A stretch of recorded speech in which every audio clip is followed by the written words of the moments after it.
Orang yang hadir di lapangan sepak bola Mabar ini orang baik apa orang tak baik? Orang baik. Abdul Somad mengajak orang baik kepada lebih baik.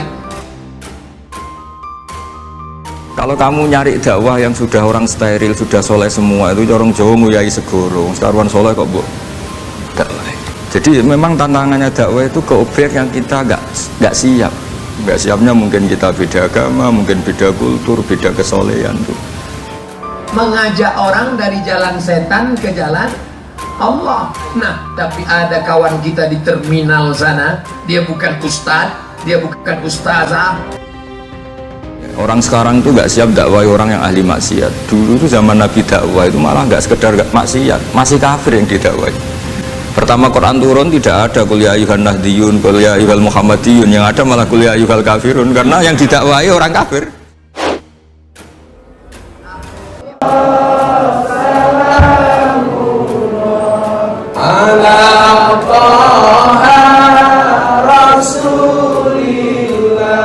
Saya tidak tahu latar belakang kronologis karena video yang disebar hanya 1,5 menit. Artinya gini loh, kalau kamu melihat kiai atau sejarah wali songo yang empati atau membina orang-orang fasik dengan kasih sayang, kamu jangan langsung bilang ini Islam apa, tidak nahi mungkar. Kamu yang kurang ilmu ribet. Ini jelas ada takbirnya. Mulai ini Imam Ghazali loh, Hujjatul Islam. Orang punya gelar Hujjatul Islam. Bukan dokter, bukan profesor, Hujjatul Islam. Sedunia lagi, bukan versi kampus tertentu. Sedunia, diakui sedunia.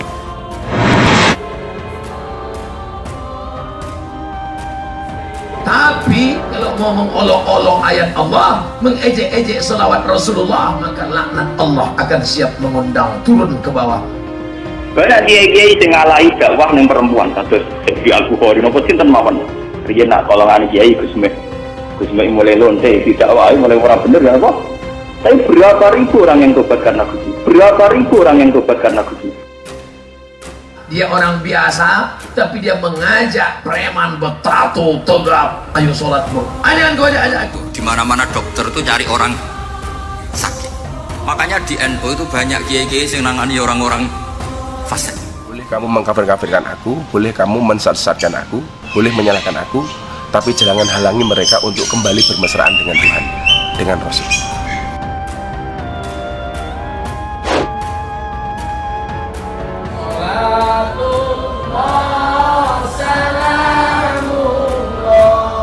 Video saat Gus Miftah berdakwah dan bersolawat di sebuah kafe di Bali mendadak jadi viral di sosial media. Dalam video tersebut, ia mengajak pengunjung dan pegawai kafe untuk bersolawat bersama. Kalau orang yang sudah sholat rajin, amal ibadahnya bagus, ya dia sebenarnya tidak begitu butuh dakwah. Yang butuh dakwah justru orang yang masih jauh dari itu. Saya tidak tahu latar belakang kronologis karena video yang disebar hanya 1,5 menit. Kalau kiai yang di rumah zuhud waroi meninggalkan dunia, kamu harus nudon. Karena dia membentengi diri dari maksiat. Yang kumpul orang banyak kamu harus nudon. Wah itu syarat utamanya dalam kumpul. Wah.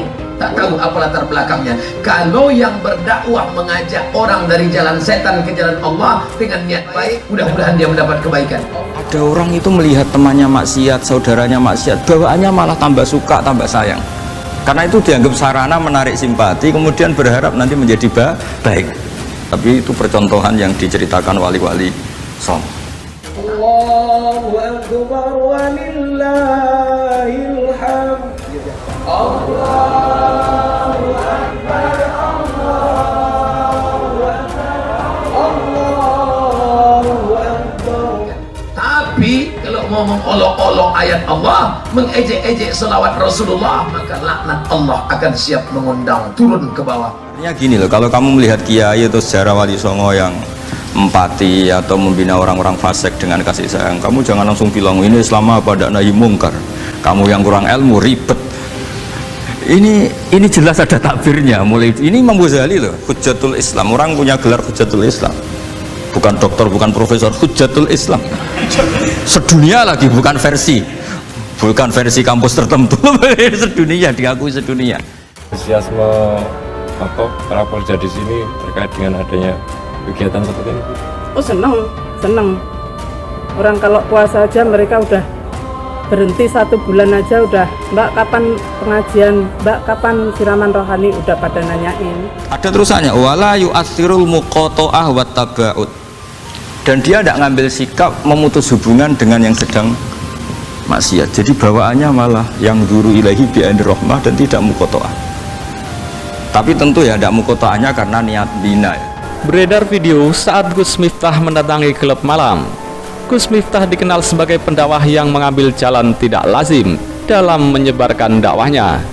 Ia juga memilih berdakwah di tempat-tempat yang jarang disentuh para ustadz, kiai, maupun ulama, yaitu di tempat-tempat hiburan malam. Bahkan Gus Miftah menyambangi tempat prostitusi untuk menyebarkan pesan kebaikan dari agama Islam. Cara berdakwah yang ditempuh Gus Miftah ini menimbulkan pro kontra. Ada yang setuju, tak sedikit juga yang menolak cara Gus Miftah dakwah di tempat hiburan malam. Jadi kontroversi metode dakwahnya yang nyeleneh, ia anggap perbedaan adalah bagian dari hidupnya. Boleh kamu mengkafir-kafirkan aku, boleh kamu mensesatkan aku, boleh menyalahkan aku, tapi jangan halangi mereka untuk kembali bermesraan dengan Tuhan, dengan Rasul. Apakah niatnya membuat mereka bertobat dan sebagainya? Bagi saya hidayah itu butuh dijemput, harus dijemput. Kalau kemudian hidayah itu datang, itu bukan karena saya sebenarnya, tapi memang Allah sudah menghendaki dia bertobat. Cara dakwah Gus Miftah yang tak biasa ini mendapat tanggapan dari Ustadz Abdul Somad. Dalam sebuah video yang diunggah akun YouTube Syariat Islam, UAS memberikan tanggapannya. Ustadz Abdul Somad atau UAS mendapat pertanyaan dari jamaahnya mengenai dakwah di diskotik. Ajaklah orang ke jalan Allah, ujar Ustadz Abdul Somad. Mengajak orang dari jalan setan ke jalan Allah. Lanjutnya, menurut Ustadz Abdul Somad, dirinya yang berceramah di lapangan ini adalah mengajak orang baik untuk menjadi lebih baik. Mengajak orang dari jalan setan ke jalan Allah. Nah, tapi ada kawan kita di terminal sana, dia bukan ustadz, dia bukan ustazah. Dulu zaman Nabi juga banyak orang-orang yang masih mabuk, masih melakukan hal-hal yang buruk. Tapi mereka yang sedang maksiat atau baru berstatus fasik itu maka yujaruna bil kulliyah, tidak begitu ditinggalkan saja atau asingkan begitu saja. Namun di tempat lain seperti terminal, kata UAS, ada orang bukan ustadz, hanya orang biasa tapi mengajak preman bertato untuk sholat. Itu namanya mengajak yang tak baik menjadi baik. Ustadz Abdul Somad mengaku tidak tahu latar belakang kronologis video Gus Miftah yang berdakwah di diskotik, karena video yang disebarkan hanya 1,5 menit. Orang yang hadir di lapangan sepak bola mabar ini orang baik apa orang tak baik? Orang baik. Abdul Somad mengajak orang baik kepada lebih baik. Kalau kamu nyari dakwah yang sudah orang steril, sudah soleh semua, itu orang Jawa nguyai segoro, sekarang soleh kok bu. Jadi memang tantangannya dakwah itu ke objek yang kita nggak siap. Nggak siapnya mungkin kita beda agama, mungkin beda kultur, beda kesolehan tuh. Mengajak orang dari jalan setan ke jalan Allah. Nah, tapi ada kawan kita di terminal sana, dia bukan ustadz, dia bukan ustazah. Orang sekarang tuh nggak siap dakwah orang yang ahli maksiat. Dulu tuh zaman Nabi dakwah itu malah nggak sekedar maksiat, masih kafir yang didakwai. Pertama Quran turun tidak ada qul ya ayyuhan nahdiyun, qul ya ayyuhal muhammadiyun, yang ada malah qul ya ayyuhal kafirun, karena yang didakwai orang kafir. Tak tahu apa latar belakangnya. Kalau yang berdakwah mengajak orang dari jalan setan ke jalan Allah dengan niat baik, mudah-mudahan dia mendapat kebaikan. Jadi kontroversi metode dakwahnya yang nyeleneh, ia anggap perbedaan adalah bagian dari hidupnya. Boleh kamu mengkafir-kafirkan aku, boleh kamu mensesatkan aku, boleh menyalahkan aku, tapi jangan halangi mereka untuk kembali bermesraan dengan Tuhan, dengan Rasul. Tak tahu apa latar belakangnya, kata Ustadz Abdul Somad. Kalau berdakwah mengajak orang dari jalan setan ke jalan Allah dengan niat baik, mudah-mudahan dia mendapat kebaikan. Tapi kalau mau mengolok-olok ayat Allah, mengejek-ejek sholawat Rasulullah, maka laknat Allah akan siap mengundang turun ke bawah, bebernya. Dan kita berharap mudah-mudahan mendapat kebaikan, insya Allah, amin. Tidak tahu pastinya, wallahu a'lam, karena saya belum jumpa lagi. Tutup suami Fatimah Az-Zahra ini. Boleh menyalahkan aku, tapi jangan halangi mereka untuk kembali bermesraan dengan Tuhan, dengan Rasulullah. Apakah niatnya membuat mereka bertobat dan sebagainya? Bagi saya hidayah itu butuh dijemput, harus dijemput. Kalau kemudian hidayah itu datang, itu bukan karena saya sebenarnya, tapi memang Allah sudah menghendaki dia bertobat. Artinya gini, ketika melihat kemungkaran, ini kan saya bela Mbah Mun, makanya judul ini Al-Intisar lil Madhaib Syekhina, bela Mbah Mun, bela Pak Kuras, bela bapak kita sendiri. Kita tidak pernah punya guru-guru yang melihat kemungkaran itu reaktif. Pas balik kanan sih kalau iya ide kumpul makan. Ya apa ya sih, yo bener kalau kancane jenengan tuarku. Jadi cerita ilmu kan. Apa bisa kakuanem kok ngomong. Tiang sing minum itu, sing minum itu. Gua betul dari minum, gua lebih biasa ngombe teh, ngombe kopi standar apa. Ini gua kalau Jawa, sing separuh saat ini pun boten minum, pun teng masjid.